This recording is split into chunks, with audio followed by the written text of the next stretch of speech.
Então, uma boa noite para todos os nossos irmãos, para todas as nossas irmãs. Sejam todos muito bem-vindos ao primeiro sábado deste mês de fevereiro, hoje, dia 6 do ano 2021, onde daremos continuidade à nossa reunião de socorro aos suicidas. Que as vibrações e as irradiações desta reunião possam chegar a todos esses corações dos nossos irmãos suicidas, não somente aqueles que hoje se encontram no plano espiritual, recebendo o carinho das equipes espirituais, dos benfeitores espirituais, como aqueles que ainda se encontram no Vale dos Suicidas, esperando por esta oportunidade de recolhimento, e endereçar também as vibrações aos encarnados que ainda estão mantendo ideias de autoextermínio do corpo físico. Que os benfeitores espirituais possam chegar a esses corações, fazendo com que eles não pensem nessa proposta, ao qual sabemos traz muita dor e sofrimento. Não somente para aquele que comete o ato, como para aqueles que ficam. O que Jesus, em nome de nossa Mãe Santíssima, possa abençoar a todos nós. Estamos trabalhando a obra Memórias de um Suicida, pelo espírito Camilo Cândido Botelho, através da psicografia de nossa queridíssima irmã Ivone do Amaral Pereira. Inclusive, a nossa irmã Ivone é a mentora de nossa reunião. A ela, o nosso carinho, o nosso abraço, para que ela possa trazer até nós as suas inspirações, o seu fortalecimento, ao qual ela conseguiu se superar e promover uma passagem que é este livro ao qual estamos lendo e estudando, da espiritualidade benfeitora e amiga, através deste espírito, Camilo, que é também um espírito suicida, e que vem através das lutas aí no plano físico, no plano espiritual, tentando reverter em provas de crescimento moral e espiritual este ato nefasto que é o suicídio. Nós estamos na terceira parte do livro. Eu ainda tenho uma edição mais antiga, e essa edição era dividida em 3 partes, porque as edições novas, elas não têm essa divisão. Então, nessa divisão, nós estamos no terceiro capítulo, da terceira parte. Mas o título do capítulo é Homem, conhece-te a ti mesmo. Estamos estudando juntamente com o grupo de suicidas que foram recolhidos do vale, levados para essa cidade espiritual, ao qual Maria de Nazaré é a grande mentora da cidade, é a diretora da cidade, e todas as decisões que ali se realizam, lembremos, passam por Maria de Nazaré. E este grupo, eles foram levados para o hospital da cidade. Hospital que traz o nome Maria de Nazaré.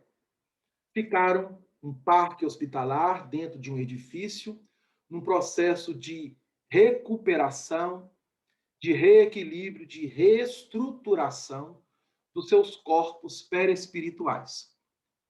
Em média, 3 anos ali ficaram. Após esse tempo, eles tiveram uma reunião com o diretor dessa área hospitalar, que é o irmão Teócrito. O irmão Teócrito colocou a todos para que pudessem terem, naquele momento, um livre-arbítrio. O poder de escolher entre reencarnar ou iniciar o processo do reencarne, como muitos assim o fizeram, e outros não decidindo reencarnar, eles iriam ingressar na cidade universitária, que é um braço dessa cidade, onde ali eles iriam estudar e, através deste estudo, terem aulas não somente teóricas, mas práticas, para fortalecerem os seus espíritos diante das dificuldades que ainda traziam. Pois bem, então ali se encontravam há mais de 2 anos. Foram recebidos pelo diretor dessa cidade universitária, chamado Sóstenes, e nós fizemos um comentário que Sóstenes ele fora um discípulo do apóstolo Paulo, quando Paulo esteve aqui entre nós, há 2000 anos atrás. E Sóstenes apresentou para eles 3 professores, ao qual seria dividido entre esses 3 professores 6 matérias que eles ofereceriam aos espíritos que quiseram ali continuar na cidade para promoverem a sua evolução até antes de chegarem a se reencarnar. Pois bem, tiveram um professor chamado Aníbal de Silas, que falou para eles sobre o Evangelho por mais de 2 anos. Logo após esses 2 anos, eles começaram a estudar com os outros 2 professores, que é Epaminondas de Vigo e Souria Omar. Só que as aulas com Aníbal ainda continuavam, só de forma mais esparsa, porque eles tinham aulas de Evangelho, onde Aníbal apresentava a moral cristã durante mais de 2 anos, quase que todos os dias. Então, isso foi um fortalecimento muito grande para eles.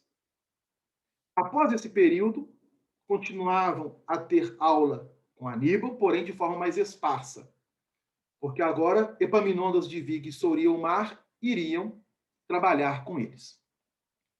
E aqui, onde nós nos encontramos atualmente, eles estavam numa espécie de anfiteatro, lembrando a todos que era um grupo de 200 entidades, 200 espíritos. Lá no parque hospitalar, quando eles se encontravam, eles ficavam separados do grupo feminino. Então, há uma divisão entre o grupo masculino e o grupo feminino. Já na cidade universitária, já houve essa junção dos 2 grupos, conforme uma explicação do próprio Cândido, Camilo Cândido Botelho. E isso facilitou muito para eles. Essa troca de experiências uns para com os outros, principalmente com o elemento feminino, que já há bastante tempo eles não tinham um contato. Também o elemento feminino não tinha tanto contato com o elemento masculino. Interessante, porque no hospital, nós vamos observar nas lições anteriores que todos os enfermeiros, os médicos que ali se encontravam juntamente a eles eram homens. E da mesma forma que no parque hospitalar feminino, todas as médicas e enfermeiras eram mulheres, justamente para não ter esse contato. Agora, o porquê dessa divisão? Nós não sabemos. A espiritualidade tem lá os seus critérios. Mas na cidade universitária já houve essa miscigenação. E essas 200 entidades estavam reunidas no anfiteatro, onde Epaminondas de Vigo ali estava proferindo uma aula e queria fazer com eles uma parte prática desta aula. O que ele fez? Ele escolheu, dentre as 200 entidades que estavam ali, uma pessoa e fez com que essa pessoa viesse até o centro, onde ele se encontrava juntamente com seus assistentes. E aí, ele vai solicitar o nome deste paciente, para que ele pudesse falar em voz alta. Ele já o conhecia, já sabia de toda a sua ficha, mas os outros que ali se encontravam talvez não tinham acesso quem era ele, de onde ele vinha. Então, Epaminondas ele vai iniciar de forma muito tranquila e vai descrever Camilo que quando ele chamou um daqueles que ali se encontravam ao centro, olha que ele vai dizer: súbito mal, aqui pegando, né, daquilo que nós lemos anteriormente. Súbito mal-estar dominou a assistência, advertindo-a de algo muito grave que a atingira. Por quê? O Epaminondas chama a pessoa que era do sexo masculino, ele fica ao centro e lhe pergunta o nome. Amadeu Ferrari é o nome dele. E aí, quando Epaminondas pergunta o nome com ele ali ao centro, todos os que estavam presentes sentiram um grande mal-estar, sentiram uma reação. É interessante isso, porque Camilo, ele quer demonstrar para nós que poderia ser chamado qualquer um deles, até ele mesmo. Mas Amadeu Ferrari ali estava representando todos eles. E por representar todos eles, e por todos eles estarem na mesma sintonia vibratória que a do suicídio, quando Epaminondas dirige Amadeu, é como se estivesse dirigindo a cada um deles. Por isso esse mal-estar, ao qual nos narra aqui o Camilo. E o que ele fala? Quiséramos fugir, furtando-nos a responsabilidade terrível da aprendizagem que se nos afigurou, repentinamente, grandiosa demais e por demais delicada para ela nos devotarmos para sempre. O sentimento deles naquele momento era de fugir. Agora vamos refletir aqui um pouquinho. Eles estavam tendo aulas já há mais de 2 anos sobre moral evangélica, moral cristã.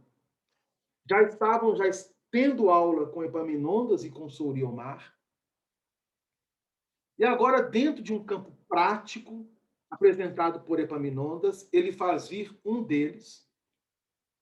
E quando ele pergunta o nome, a reação, o impulso que eles tiveram era de fugir. Por quê? Porque algo lhes dizia que Epaminondas iria fazer com que eles olhassem para dentro deles mesmos. Daí, uma das maiores dificuldades do espírito, seja encarnado ou desencarnado, olhar para dentro de si mesmo. O título do capítulo é Homem, reconhece-te a ti mesmo. Conhece-te a ti mesmo. Reconhece-te a ti mesmo. Fuga. O suicídio, lembremos, por mais que existem várias interpretações ou situações que levam a pessoa a cometer este ato, dentre essas colocações está a fuga, o fugir de si mesmo. Pois bem, aí Epaminondas vai lembrar que ele está ali em nome de Jesus. E a partir de hoje nós vamos dar continuidade à leitura. Então, nós vamos ler dentro da página 469 de uma edição antiga, dentro do capítulo 3 da terceira parte, Homem, conhece-te a ti mesmo. E inicia assim: voltou-se para o paciente em expectativa e repetiu. Porque ele perguntou o nome, mas a pessoa, ela não falou nada, ficou calada. Né? Parece que um balde de água fria havia caído sobre ela. Então ela ficou ali, sem reação. E aí Epaminondas, mais uma vez, ele vai repetir: vosso nome, pois. Mas ele fala com autoridade, com energia. Aí ele vai responder: Amadeu Ferrari. E continua Epaminondas: onde residieis antes de ingressardes nestes sítios? Aonde você morava, onde você habitava, de qual região que você era? E ele responde: na cidade de X, no Brasil. Então, o nosso irmão Amadeu Ferrari, ele era brasileiro, descendente, talvez de italianos, porque o sobrenome é um nome italiano, um sobrenome italiano, Ferrari. E ele morava, não sabemos em qual cidade. É uma cidade X, porém, no Brasil. E aí, Epaminondas faz uma pergunta. Uma pergunta que nós poderíamos definir como uma pergunta cirúrgica. É aquela pergunta onde vai lá no fundo da nossa alma, para que nós tenhamos que responder. É como se um médico utilizasse um bisturi e fosse realizar uma operação delicada em alguns dos nossos órgãos. No caso aqui, o bisturi era a palavra e a presença de Epaminondas, e o órgão representado era a própria alma do espírito, né? O espírito aqui presente.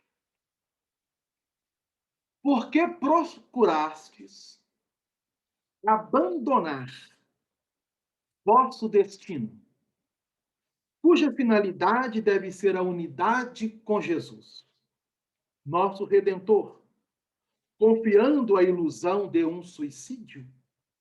Não sabíeis que praticáveis um crime contra Deus Pai? Porque contra vós próprio, visto que é certo que todos trazemos centelhas do Criador em nós. Julgáveis, porventura, poder aniquilar os elementos de vida existentes em vós? Essa vida que justamente é eterna, porque a recebeste do eterno Criador?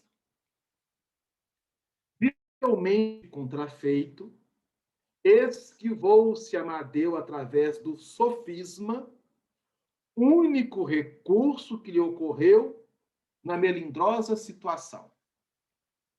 Bom, essa pergunta de Epaminondas, é importante nós refletirmos de que, ao fazer essa pergunta, todos que ali se encontravam já haviam passado por diversas etapas desde a chegada à cidade espiritual Maria de Nazaré. Cidade espiritual Esperança. O nome da cidade espiritual é Cidade Esperança. O parque hospitalar tem-se o nome Maria de Nazaré. E por que essa pergunta ela é cirúrgica? Porque Epaminondas está fazendo uma pergunta após eles terem passado por diversas etapas. Se ele tivesse fazendo essa pergunta no início, seria totalmente diferente. Porque no início da chegada deles ali, na cidade espiritual, indo para os hospitais para receberem um tratamento, e no início foi um tratamento de choque, até mesmo para recuperar e reequilibrar o corpo perispiritual. Essa pergunta não ia ser dirigida dessa forma.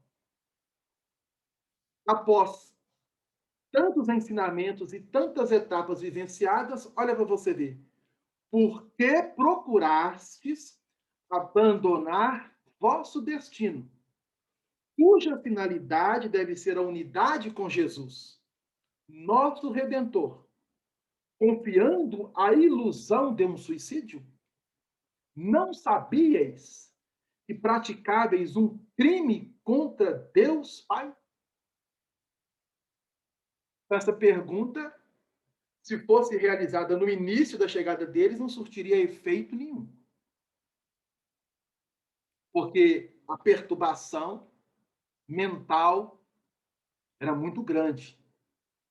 Mas agora, eles estavam em condições de fazerem uma autoanálise. Era a proposta de Epaminondas. E qual foi a reação de Amadeu Ferrari, como a reação de todos que ali se encontravam? Ficaram visivelmente contrafeitos diante dessa pergunta, tentando se esquivar, mais uma vez, fugir. E aí, Amadeu responde. Olha a resposta dele. Felizmente, Senhor, foi apenas um pesadelo, uma alucinação. Eu não pude me matar, embora o desejasse, pois que estou vivo, vivo, vivo. Louvado seja Deus, estou vivo. Ora, a resposta dele é uma resposta muito vaga, porque agora, de fato, ele sabia que estava vivo, porque a morte não existe. Mas será que ele responderia dessa forma se essa pergunta fosse apresentada a ele ou qualquer um daqueles que ali se encontravam quando foram recolhidos? Porque agora ele está dizendo que foi um pesadelo, uma alucinação, porque embora ele desejasse o matar, ele não conseguiu porque estava vivo. E aí continua Camilo. Senhor de uma serenidade desconcertante, que a nós outros irritaria se não estivéssemos sinceramente dispostos a nos deixarmos conduzir, insistiu o sábio ancião. O Epaminondas insistiu com ele.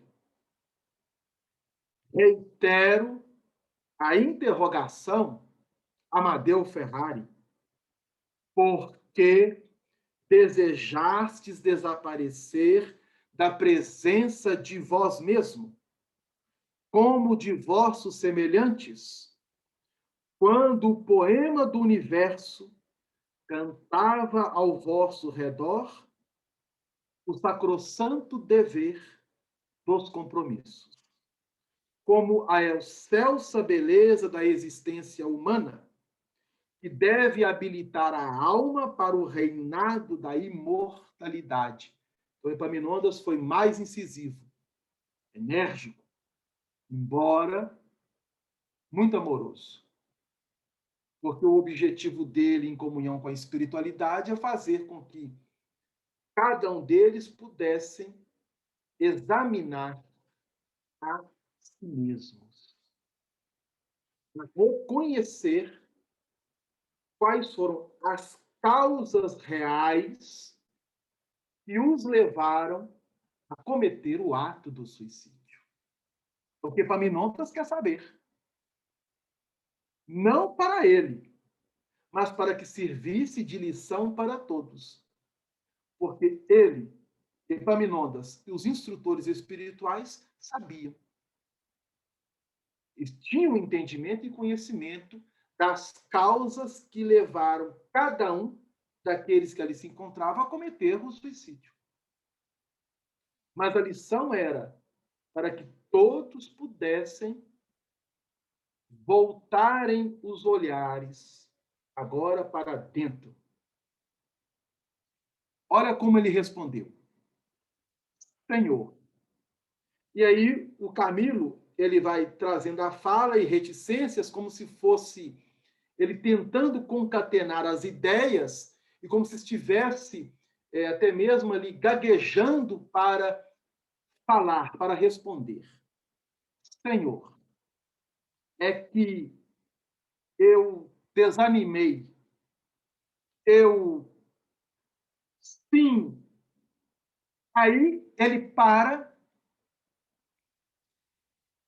e fala: mas responderei aqui em presença de toda essa assistência? Estarei, pois, novamente defrontando um tribunal? Então ele ficou acanhado de ter que responder os reais motivos aos quais levou ele a cometer o suicídio diante de toda uma plateia. Como que ele iria falar? E aí ele pergunta: terei que responder aqui para que todos possam ouvir o meu caso, que é pessoal, que é íntimo? Mas esse era o tratamento. Ter a coragem de olhar para dentro, ter a coragem de assumir o erro e ter a coragem de expor os reais motivos que o levou ou os levaram a cometer o suicídio. E aí Epaminondas responde a ele: existe, sim, um tribunal, e todos vós o defrontais. Qual tribunal que é esse? É a vossa consciência. Então, hoje, estudando a doutrina dos espíritos, quando Allan Kardec, o codificador, ao questionar a espiritualidade, onde está registrada, onde está escrita a lei de Deus, e a resposta é justamente essa que Epaminondas está colocando para Amadeu Ferrari, na consciência. Porque é na consciência que nós nos condenamos ou que nós nos absolvamos. Quem julga-nos não é Deus, não é Jesus, não é Maria, não é o próximo, não é quem quer que seja. Quem nos julga, de fato, é a nossa própria consciência.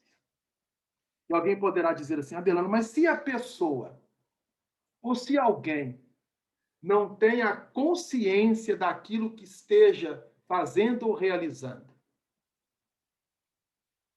como que nós, então, poderemos estar como réus diante da mesma? Bom, o Livro dos Espíritos, ele é um livro ao qual trará para nós respostas objetivas para fazer com que nós, de fato, observemos em nós que, embora estamos numa existência física e muitos não têm uma consciência mais ampla e dilatada daquilo que é realmente, ninguém pode negar, conforme nos avisa a espiritualidade superior, que desconhece a realidade íntima de si mesmo, isto é, o espírito.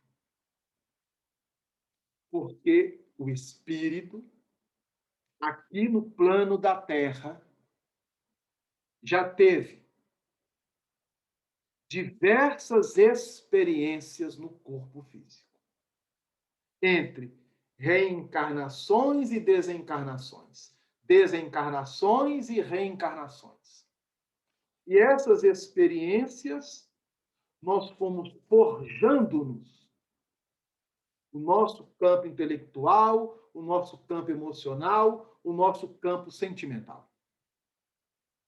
Mas como nós ainda trazemos o impulso de fugirmos da realidade, quando algo se nos apresenta em que tenhamos que ter a coragem de assumir, é a responsabilidade ao qual somos chamados a termos agora, o Epaminondas responde: olha, o tribunal, todos vós o defrontais, e sempre o defrontareis, porque é a vossa consciência. E que, vejam bem, que colocação interessante, que inicia o despertar da longa letargia que há séculos a mantém chumbada as mais deploráveis inconsequências. Letargia é uma espécie de paralisação total do campo mental e do campo sentimental em relação à vida. Então, nós temos a catalepsia e a letargia. A catalepsia é uma paralisação momentânea de uma das partes do corpo, conforme nos ensina e explica-nos Allan Kardec em O Livro dos Espíritos. E a letargia é a paralisação total e dá a aparência mesmo de que a pessoa está morta, conforme foi o caso de Lázaro, registrado pelo evangelista João. Ele teve uma aparente morte, estava num processo letárgico. Jesus chega e, através de fluidos magnéticos, faz com que a alma reassuma o corpo, porque não havia ainda o desligamento total. Caso contrário, Lázaro não poderia voltar ao corpo, se houvesse, de fato, a desencarnação do mesmo. Mas como não houve a desencarnação total, havia laços que o prendiam a alma ao corpo físico, Jesus reata e fortalece esses laços e outros. Aqui, Epaminondas está afirmando para Amadeu e para toda a assembleia que assistia, que inicia, a partir daquele momento, que agora eles estão em condições de voltarem para si mesmo e despertarem da letargia, isto é, de uma paralisação ao qual eles se encontravam, e muitos de nós ainda nos encontramos, onde séculos e mais séculos nós estamos vivenciando e chumbados a níveis de inconsciência diante de atos e atitudes que temos realizado. Existe, sim, um tribunal, e todos vós o defrontais. É a vossa consciência que inicia o despertar da longa letargia que há séculos a mantém chumbada as mais deploráveis inconsequências. É imprescindível e que eu autorizo pelos poderes máximos do meu e vosso Redentor, a mim concedido, que vos oriente, a fim de que, examinando-a, aprendais a vos despojardes do orgulho que vos tem cegado desde muitos séculos, impedindo que reconheçais a vós próprios e, portanto, a soberania das leis que regem os destinos da humanidade. Foi a resposta de Epaminondas para as nossas reflexões. Porque aqui nós terminamos, então, a leitura programada para o dia de hoje, do nosso estudo. E, através dessa leitura, inúmeras reflexões nós temos em mãos para realizarmos, não somente diante da lição que nos apresenta Camilo, daquilo que ele vivenciou, como para nós, como uma forma de estarmos trabalhando em nossa intimidade esses valores e não nos perdermos ou não nos deixarmos nos perdermos nessa letargia moral, consciencial, que muitos corações ainda se encontram. Hoje, com a graça do Pai, estamos despertos, porque estamos tendo a proposta da doutrina dos Espíritos como uma ferramenta importantíssima no processo do nosso burilamento, do nosso crescimento moral e espiritual. Então, é um convite da espiritualidade às reflexões deste livro, como de tantas lições que temos recebido nessa atual existência. Não somente a nós que nos encontramos encarnados, mas a todos os nossos irmãos que estão sem um corpo físico e que precisam e necessitam também processarem esses ensinamentos. Então, nós vamos fazer a leitura do livro Vinha de Luz. Essa leitura nós sempre o fazemos quando adentramos a sala mediúnica e quando nós estivermos lendo, que todos possamos nos projetar para essa sala mediúnica e vibrarmos com Maria de Nazaré, com os nossos benfeitores espirituais, para que eles possam nos fortalecer e, através da união de nossos pensamentos e sentimentos, irradiarmos para os corações dos suicidas, aqueles que cometeram ato e estão sendo amparados pela espiritualidade, e para todos aqueles que ainda estão mantendo essas ideias no plano físico, de eliminarem o corpo físico. A lição de hoje é a lição 35 do livro Vinha de Luz, pelo Espírito Emmanuel, através de Francisco Cândido Xavier. Título: Que pedes, louco?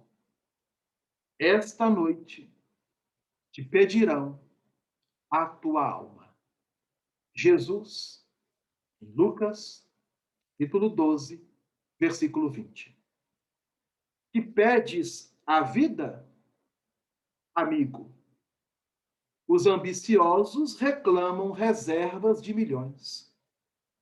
Os egoístas exigem todas as satisfações para si somente. Os arbitrários solicitam atenção exclusiva aos caprichos que lhes são próprios. Os vaidosos reclamam louvores. Os invejosos exigem compensações que lhes não cabem. Os despeitados solicitam considerações indébitas. Os ociosos pedem prosperidade sem esforço. Os tolos reclamam divertimentos sem preocupação de serviço.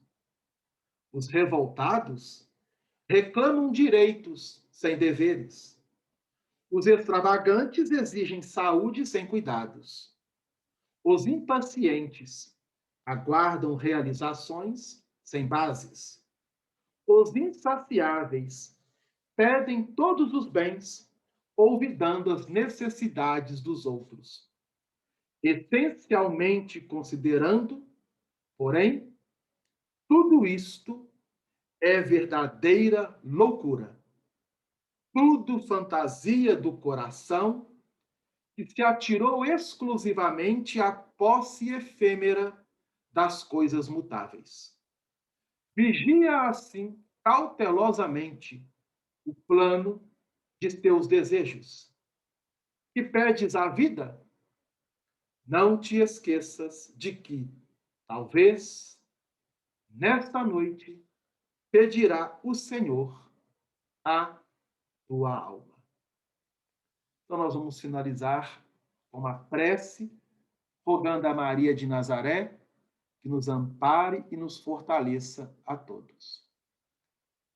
Ave Maria, ó cheia de graça, o Senhor esteja convosco. Bendito seja sois vós entre as mulheres. Bendito é o fruto do teu ventre, Jesus. Santa Maria, Mãe de Jesus, rogai ao Pai por todos nós, pecadores, agora e na hora do nosso desenlace, e assim o seja. Bom, gente, uma boa noite para todos, que Jesus nos abençoe. Todos bem? Hã? Muito bem, Delano.